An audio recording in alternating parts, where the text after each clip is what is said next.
Hello, मेरा नाम है कल्पना गुप्ता और आपका हमारे चैनल में स्वागत है। और आज के मुख्य समाचार इस प्रकार से। मध्य गुजरात वीज कंपनी लिमिटेड ભાલેજ દ્વારા ઓડ ગામની જાહેર જનતાને જણાવવાનું કે તારીખ 13 માર્ચ 26 શુક્રવારના રોજ મેગા ડીસી ડ્રાઈવ છે, જેમાં બહારની ટીમો આવશે, તો જે ગ્રાહકના વીજ બિલ બાકી હોય તેમને તુરંત ભરી દેવા વિનંતી અને ઓડ નગરપાલિકા વાયરમેન ઓફિસે વીજ બિલના નાણાં લેવામાં આવશે।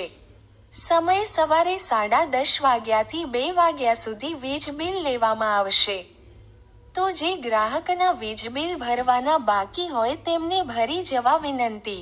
માર્ચ એન્ડિંગ હિસાબી મહિનો હોવાથી જે ગ્રાહકના ત્યાં સ્માર્ટ મીટર લગાવેલ છે તેમને બિલમાં આપેલ છેલ્લી તારીખ પહેલા વીજ બિલ ભરપાઈ કરી દેવા વિનંતી, તેમજ જેમને ત્યાં સ્માર્ટ મીટર નથી તેમને પણ તેમનું બિલ છેલ્લી તારીખ પહેલા ભરપાઈ કરી દેવા ખાસ વિનંતી। જેમના વીજ બિલના નાણાં બાકી હશે તેમને કોઈ પણ જાતની જાણ કર્યા વગર વીજ પુરવઠો બંધ કરવામાં આવશે, જેની ખાસ નોંધ લેવી।